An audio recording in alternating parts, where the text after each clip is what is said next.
What's up, everybody? Outside on my lunch, taking a stroll. Uh, Went away this past weekend to the beach, and when I came back yesterday, I saw all this stuff on social media in reference to Steve Harvey.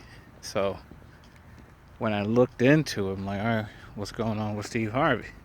Apparently, he met with Donald Trump on Friday.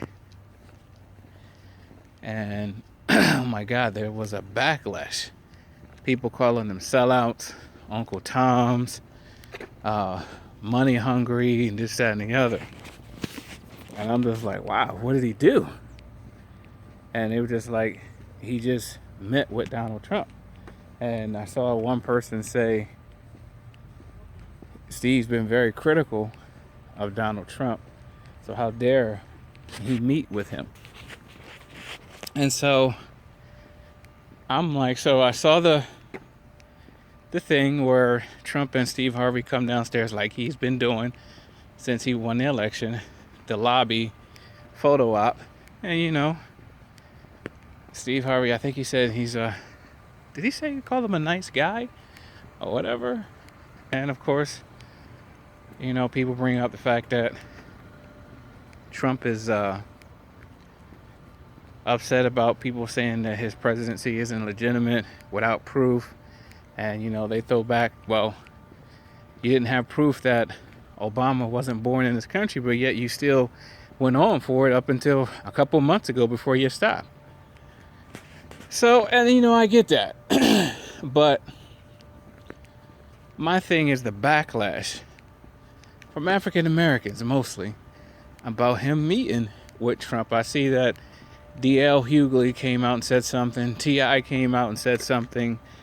And I disagree with both of them, pretty much. And so I listened to the radio interview Steve Harvey did, and he gave his explanation and how he said that the Obama team and the Trump team reached out to him, and how could he turn it down? And he also explained how Obama said, don't sit on the sidelines, get involved. And how he feels obligated to get involved. He goes on and talks about the meeting. They talked about golf. And he said, Trump asking, what can I do for you? And he said that, I just want to help out with the inner city living conditions. And so he said immediately Trump got Ben Carson on the phone, and he talked to Steve Harvey. Ben Carson did via over the phone while still there with Donald Trump. And Steve Harvey was like, his impression was that Trump seemed genuine about his concern and what he wanted, and he thanked him and this, that, and the other. And that was it. And he said, everything that people have been saying as fans, it really did hurt him and everything. And here's the thing. We got to get rid of that mentality. Yeah, I wish they take Twitter away from Trump. I mean, it shows who he truly is. But still, we want to be angry because of what he said, what he incited, this, that, and the other. But again, my point is, how does a person know to do right if a person who does right doesn't want to have anything to do with him to show him how to do right? We just want to be angry at him. And last night when I was thinking about it, it got to me where in the Bible where God called Jonah to go to Nineveh and to preach to the city, tell them that he's going to destroy the city. Well, Jonah didn't want to go. And Jonah ran. And we all know the story, the whale, 3 days. And finally Jonah went and did it. And when the people of Nineveh heard what Jonah proclaimed, what God had said, that he was going to destroy that city because of their wickedness, the people of Nineveh repented. And Jonah left. And he went and sat under a tree. and to get some shade because it was hot. And the tree ended up dying, or a worm came out and ate the tree. Jonah was upset, and God said, well, why are you upset, Jonah? He said, because I know how you are, that as soon as I told them they was going to repent, and then you was going to forgive them. And we have that same mentality right now towards Donald Trump. First of all, let me just say this. As of Friday, this man will be our president. A lot of people saying, not my president. I didn't even like it when they said that about Obama, not my president. Guess what? He's the head of this country. He's my president. I'm obligated to pray for him. I'm obligated to stand with him. I'm obligated to look out for his best interest and keep his back, watch his back and everything. Why? Because he's the president of the United States, of which I live. And I often say this, that years ago when George Bush visited China and that man came up front and threw the shoe at him, I was upset as an American. How you dare you do that and disrespect my president like that? So that's how I feel about Donald Trump. As a Christian, our job is to pray for those, as Timothy tells us. And matter of fact, it's in there twice that to pray for our leaders and our country, that it be well with us. I mean, I don't want him to fail, because if he fails, we all fail. I mean, who wants to go through something like 208, to see families and people losing their homes, to see businesses closes and stuff like that? I don't want to see that.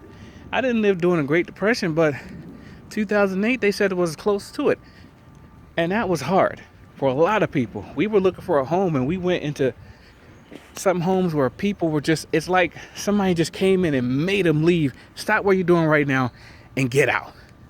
So when we were looking for a home, and we were looking at some foreclosed homes and we went in there, cars, TVs, clothes, everywhere. As a matter of fact, the best way to explain it would be as if the rapture occurred and they just disappeared right where they're at. I mean, pictures still on the wall, cars in the garage, everything.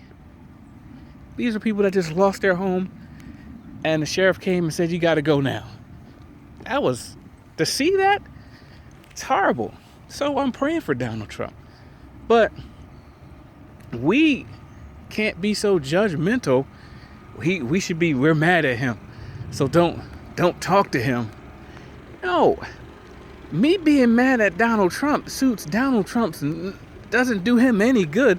Doesn't show him the right way whatsoever. He's 70. So what? Doesn't show him any good in us if all we're doing is being mad. Why do you think Cuba is the way they are? Because we won't sit down at the table with them and say, hey, have you considered? Have you considered? So we're mad at Donald Trump, but we want to stay mad. But if he doesn't change his spots or his ways, see, I told you. Well, how about if you would have gave him an opportunity to come to the table and sit down with him? Show him a better way. Show him what he's saying, how that makes you feel. Show him what he's saying is doing wrong and this, that, and the other. So, I mean, if you never get to the table with the man, then you can't sit there and say that this is all he's ever going to be if you don't give him an alternative. So I'm very disappointed about people, namely African American, Black Americans, getting on Steve Harvey because he met with the man. He didn't come out and say we're buddies. He didn't come out and say, oh, he's going to help me be rich. He came out and says, I want to help. And living here in Florida, Steve Harvey does a lot for the black communities. He does a lot for teachers, and he lot for students. He sends thousands of people here, kids here and their families to Walt Disney World to honor them for their hard work and efforts that they've done. His hoodie awards, neighborhood awards, whatever that he gives teachers awards for doing this and doing great in inner school and stuff like that. Come on, you can't say the man ain't giving. It's not like he needs Donald Trump's money. The man is worth a couple $100 million with his TV show, his game show, his radio show, and his clothing line. So it's not like he's me. Oh, I want to rub elbows with the billionaire. He has a couple $100 million. It ain't a billion, but still. So we just need to And here's the other thing, last point. I saw a couple clips, pictures, where Dr. King met with John F. Kennedy, Bobby Kennedy, Lyndon Johnson, met with the leaders in Washington. That was worse then than it is now, but yet he met with them. He got at the table with them. And if it wasn't for his actions, going to the table and sitting with people during that time who didn't think anything was wrong with having black people sit at the back of the bus, didn't think anything wrong with having colored and you can't eat here and you can't eat there, but sitting at the table to show them, hey, this is wrong. There's a better way. If it wasn't for that, Lord knows. So I think we need to think and check ourselves, and we need to come correct. So that's all I got to say on that. And you may disagree with me. Oh well, that's my opinion. It's how I feel. And I think those that are coming at Steve Harvey the way they are totally 100% wrong. Because all he did was have a meeting and offered a suggestion to help. And if you have resources that he's going to have access to through Trump and Carson, why not take advantage of those resources to help people with? That's it.